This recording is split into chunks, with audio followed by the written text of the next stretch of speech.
Greetings and welcome back to another episode of the Daily Run, and today we're playing as Lilith. I never really had a chance to talk about it, but I have to say that my favorite objective on a daily is probably Mom's Heart, and the main reason for that is I think that it captures the balance between the length of the run and how much cheesiness there is, or maybe how many sims you can fight, quite perfectly.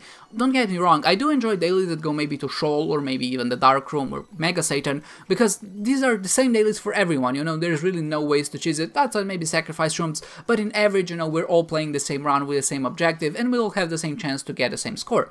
But in runs that go to Mom's Heart or maybe even Mom, you have a lot more variance there, or just the discrepancies in scores are quite higher, just because someone does find a way to go forward past the initial objective and kind of get a lot more score because of that, while opposed some people maybe don't get as lucky and they don't find a way to actually get that more score. Even if they play perfectly, they can get a game just because they didn't find that lucky AWAS run. And I think that that's definitely not, that's detrimental to maybe the whole scoring system of the dailies. I think it's very unfair, but at the same time, on a run that goes only to Mom, I feel like that variance is still too high, because if someone finds a shovel, they can essentially double, even triple their points depending if they go to the Dark Room or not. Well, as opposed to Mom's Heart dailies, I've still noted that there is a discrepancy between the people who find a way to go forward and find a sim as opposed to people who don't. I feel like that score, or maybe that discrepancy, is much lower, and for that reason I feel like it's a bit more fair and also a bit more fun to play as. I like it that you are rewarded as a player for knowing these objectives and knowing that you can go past them, and actually applying the knowledge you learn about the game, kind of applying the statistics of the game to maybe increase your chances of finding an AWAS run or maybe of finding a shovel. And I think it's good for you to be rewarded for that. Sure, maybe the balance or maybe things can be a bit weighted differently. So let's say that if someone plays perfectly on a run that goes to Mom's Heart, and someone who maybe doesn't play perfectly and gets hits a bunch of times and maybe finds a way to go forward, I still feel like the person who played perfectly and went to the Mom's Heart should have more points, just because overall they played better. But obviously in practice that's very hard to actually implement, and I would imagine it would require a lot of tweaking with the scores. I don't think it's impossible, but definitely something that's probably out of their interest zone, just because dailies all in all aren't that popular of a game mode. I think at most when people were playing the dailies, outside of the achievements, there were like 10,000 people playing it, and the game has something like over 1 million, maybe even more people playing the game. And maybe that's a huge overestimate, but the discrepancy, or maybe that ratio between players who play the dailies and how many players there are in total, I think is quite big, and for that reason, it doesn't probably make a lot of sense to focus all of these resources into trying and make the dailies better. But we are here to trying to think about it, maybe try to propose some ideas and just talk about them, I guess. And I like doing that, and that's why I make videos, because I like to talk about things. Besides that, saying that my Mom's Heart is my favorite objective, this run in total was pretty fun as well. Generally, I like Lilith because I think she proves, or maybe gives, an interesting challenge. I do think maybe her stats could be rebalanced, but when you get a little Brimstone as your first item, I would have to say that's probably one of the most satisfying feelings, because that your run is gonna go well. On a run that goes only to Mom's Heart, that you're not gonna be facing those hard rooms that come in Shoal or maybe the Cathedral, which means that having an item like Little Brimstone, which kind of doesn't scale that well into the late game, just because those later floors do have much more enemies which have more HP, and obviously Little Brimstone shines whenever you shoot at multiple enemies which maybe don't have as much as HP, and just essentially when you're fighting the bosses, they just tend to have a bit too much HP for you to deal with, even with the familiars. So when you can get a Little Brimstone on a run that goes only to Mom's Heart, you can get really excited, because that essentially, it's not a one run maybe, but it does give you a huge helping hand in just dealing with the enemies and just doing things fast. And because, I think I mentioned it previously, but because this run does only have one main objective, Boss Rush, it's much important that we actually get to it. And with Box of Friends, Little Brimstone is just such an amazing item for Boss Rush. Not only does it have unlimited range, which means that you can reach from one side of the room to the other, but as you keep duplicating and actually increasing the number of your familiars, you just get a bunch more Little Brimstones, and you can essentially cover the whole direction of Boss Rush with the Brimstone shots. And that's such a huge help, because there's so many bosses which you fight which are just super annoying to deal with. So for example, Lil Loki, what he does sometimes is he just teleports around, he spawns bombs, and just because the room is so big, you can't really know where he's going to teleport. So for that reason, it's nice to just have a way to just shoot at every single point in the room at once, and you can definitely only do that when you have the box of friends.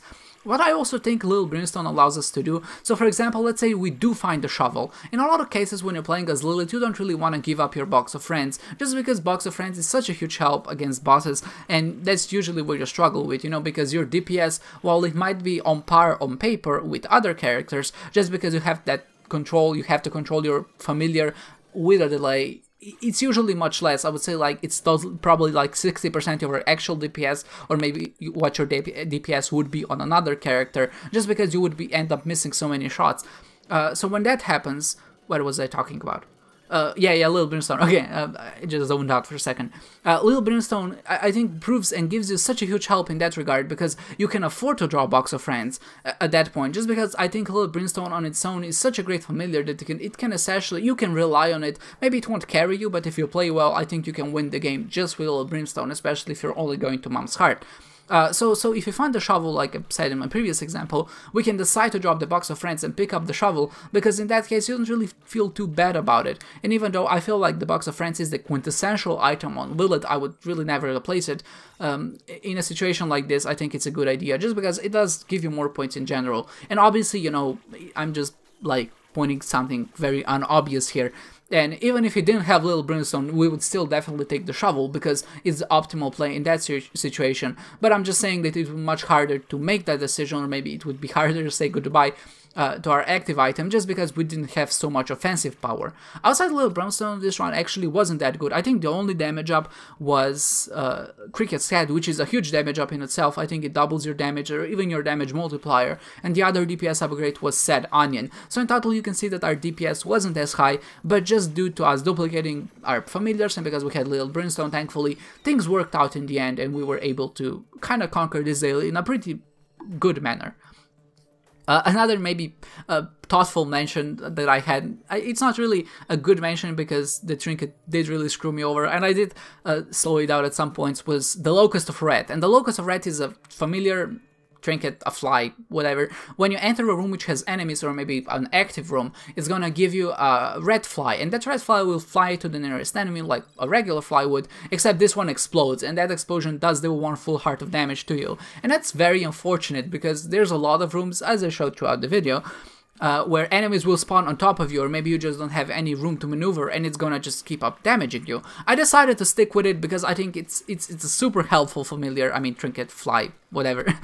I decided to stick with it because, first of all, I think it's fun. I really never have the chance to use these items, or maybe trinkets in general, so sometimes, you know, I do go a bit buck wild. My end score would be like 2000 horse, or maybe even 3000 scores higher, because if I didn't pick up that trinket. But I think it was worth it for that novel experience of just having a red fly flying around.